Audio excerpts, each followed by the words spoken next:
প্রিয় দর্শক, আপনারা যে যেখান থেকে দর্শক বন্ধুরা লাইভে যুক্ত আছেন আপনাদেরকে সকলকে স্বাগত জানাচ্ছি। আমরা আপনাদের সাথে সরাসরি যুক্ত আছি রাজধানী আগারগাঁও নির্বাচন কমিশনের ভবনের সামনে থেকে। আপনাদেরকে একটি বিষয় জানাতে চাই, সেই বিষয়টি হচ্ছে আসছে যে ত্রয়োদশ জাতীয় সংসদ নির্বাচন রয়েছে, সেই নির্বাচনকে সামনে রেখে যে আজকেই প্রার্থিতার প্রত্যাহারের শেষ দিন 20শে জানুয়ারি, আজকে অর্থাৎ আজকে বিকাল 5টা পর্যন্ত প্রত্যাহারের সময়সীমা নির্ধারণ করা হয়েছে। আজকের পর থেকে আর প্রত্যাহার কোনো আর সুযোগ থাকবে না, অর্থাৎ গতকাল থেকে মূলত হচ্ছে চূড়ান্ত প্রার্থী তালিকা প্রকাশ করবে হচ্ছে সারা দেশের রিটার্নিং কর্মকর্তা এবং প্রার্থীদের প্রতীক বরাদ্দ করবে। এছাড়া এর পরের দিন 22শে জানুয়ারি থেকে হচ্ছে ত্রয়োদশ জাতীয় সংসদ নির্বাচনের প্রচারণা শুরু হবে এবং তা চলবে হচ্ছে আগামী 10ই ফেব্রুয়ারি সকাল 10টা পর্যন্ত। এর পরে 12ই ফেব্রুয়ারিতে যে বহুল কাঙ্ক্ষিত ত্রয়োদশ জাতীয় সংসদ নির্বাচন ও গণভোট অনুষ্ঠিত হবে।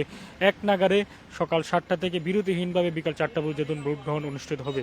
আপনাদেরকে আরেকটি বিষয় জানিয়ে রাখতে চাই, সেই বিষয়টি হচ্ছে আপনাদেরকে জানেন যে গত কয়েকদিন যাবৎ নির্বাচন কমিশনের ভবনে নির্বাচনের যে সারা দেশের যে রিটার্নিং কর্মকর্তা মনোনয়নপত্র গ্রহণ করেছিল এবং বাতিল করেছিল, তার রায়ের বিরুদ্ধে মূলত প্রার্থীরা এখানে আপিল করেছিল। সেখানে আমরা আপিল করতে সংখ্যাটি দেখতে পেয়েছি 645টির মতন আপিল নির্বাচন কমিশন জমা পড়েছিল। গত 10 জানুয়ারি থেকে 18 জানুয়ারি পর্যন্ত প্রায় 9 দিন এই আপিলগুলো নিষ্পত্তি করে। আমরা সেই আপিলের নিষ্পত্তিতে দেখতে পাই 425টি আপিল মঞ্জুর করা হয়, অর্থাৎ হচ্ছে 425টি আপিল গ্রহণ করা হয় এবং তারা হচ্ছে নির্বাচনে অংশগ্রহণ করতে তাদের সুযোগ রয়েছে। এছাড়া 209টি আপিল না মঞ্জুর করা হয়, অর্থাৎ তাদের যে মনোনয়নপত্রটি রয়েছে সেই মনোনয়নপত্রটি অবৈধ ঘোষণা করা হয়।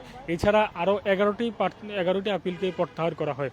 এই আমরা সারা দেশ থেকে যে আপনারা যে গত 11ই ডিসেম্বর যে জাতির উদ্দেশ্যে প্রধান নির্বাচন কমিশনার যে নির্বাচনের যে তারিখ এবং নির্বাচনের যে সব ঘোষণা করেছিলেন বা জাতির উদ্দেশ্যে ভাষণের মাধ্যম থেকে, তো তার পরবর্তীতে আমরা দেখতে পেয়েছি নির্বাচনের যে আনুষ্ঠানিক কার্যক্রম শুরু হয়েছিল, শুরু হওয়ার পর থেকে আমরা সারা দেশের প্রার্থীদের মধ্যে আসছে যে ত্রয়োদশ জাতীয় সংসদ নির্বাচন রয়েছে সেই নির্বাচনের প্রস্তুতি আমরা দেখতে পেয়েছি। একটি বিষয় আপনাদেরকে জানাতে চাই, আপিল শুনানি নিষ্পত্তিতে এখানে এসে প্রার্থীরা একটি বিষয় গত বেশ কিছু অভিযোগ করেছিল। সেই বিষয়গুলো হচ্ছে যে মাঠ পর্যায়ে যারা নির্বাচন পরিচালনা করবেন তাদের অসহযোগিতা এবং নির্বাচনের লেভেল প্লেইং ফিল্ড বিষয় নিয়ে তারা করেছিল।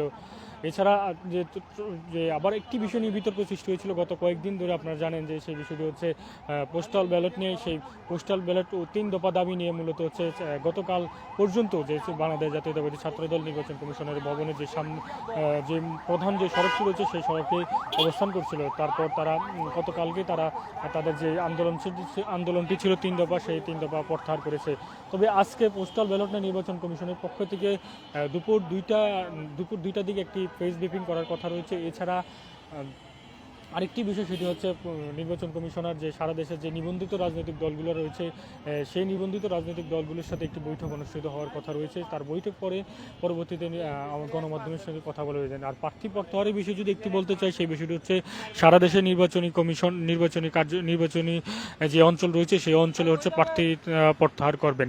তবে ঢাকার যে নির্বাচনের মূল ভবন রয়েছে সেই ভবনের যে পিছনের যে নির্বাচন কমিশনের আঞ্চলিক একটি ভবন রয়েছে সেই ভবনে হচ্ছে ঢাকা 13 এবং ঢাকা 15 আসনের প্রার্থীরা এখানে এসে মনোনয়নপত্র প্রত্যাহার করতে পারবেন।